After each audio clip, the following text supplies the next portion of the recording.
सुबह उठकर और अपने आप को कैमरे में देखा, एकदम बेसुरदास लग रहा था। वॉशरूम गया, ब्रश किया, नहाया, वुजू किया, वापस कुर्ता पजामा पहन लिया, परफ्यूम लगाया, सोचा आज यूट्यूब की स्क्रिप्ट का काम पूरा कर लूंगा। तभी फ्रेंड का मैसेज आया, रेडी हो जा, कहीं चलना है। सोचा घर पर ही नमाज पढ़ लेता हूँ क्योंकि फजर का टाइम अब कम बचा था। फिर रेडी हुआ और घर से निकल गया। मेट्रो पहुंचा जहाँ मेरे फ्रेंड्स पहले से ही मेरा वेट कर रहे थे। फिर टिकट लिया, प्लेटफॉर्म पर पहुंचे, फिर फ्रेंड्स के साथ आउटफिट चेक किया, फिर एक दूसरे को चैलेंज किया कि कौन इन वायर्स को गीला होकर टच करेगा। ये भाई तो सुनकर ही गेम से आउट हो गए। फिर अपने 2.5 इंच के डोले का फ्लेक्स किया और सब डर गए। फिर इंतजार खत्म हुआ, मेट्रो ट्रेन आ गई। फिर दूसरे स्टेशन पर जाकर मेट्रो चेंज की और फिर ट्रेन आ गई। फिर मेट्रो से निकले, इतने में सबकी एनर्जी थोड़ी डाउन हो गई। हमने एनर्जी ड्रिंक यानी चाय पी। फिर हम मीना बाजार गए जहाँ कपड़ों से लेकर शूज सभी चीजें मिल रही थी। और अगर किसी राइडर को फुल बाइक राइडिंग सूट लेना है तो ये शॉप उसके लिए फाइनल स्टॉप हो सकता है। मार्केट पर थोड़ी नजर डाली और हर तरफ से सिर्फ यही आवाज आ रही थी, 2000 वाली 200 में। हम दोनों ने ग्लासेस चेक किए और दुकानदार खुद बोला कि बिल्कुल अच्छे नहीं लग रहे हो, वापस रख दो। अल्लाह माफ करे, बहुत मनुष्य लग रहे हो, मत करो, रहने दो, बहुत बुरे लग रहे हो। तौबा तौबा तौबा, थारा मूड खराब कर दिया।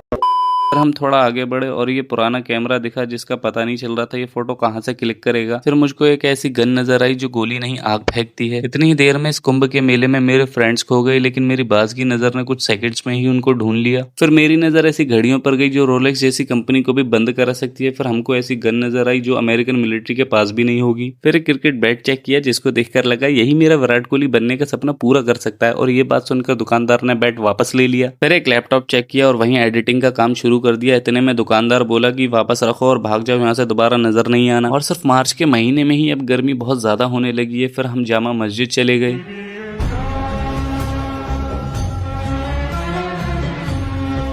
फिर एक ऐसी दुकान पर पहुंचे जिनके पास बहुत पुराने और कई देशों के सिक्के और नोट थे। फिर मुझे एक अंग्रेजों के जमाने का सिक्का नजर आया जिसको देखकर सभी फ्रीडम फाइटर्स की याद आ गई। फिर दुकानदार बोला ज्यादा इमोशनल होने की जरूरत नहीं है, सिक्का रखो और भाग जाओ यहाँ से। और मेरे फ्रेंड्स ने थोड़ी शॉपिंग कर ली थी। फिर वापस मेट्रो गए और घर की तरफ निकल चले। फिर फ्रेंड्स को सी ऑफ करने के बाद मैं अपने घर निकल गया। और आपको ये व्लॉग कैसा लगा कॉमेंट्स में बताना।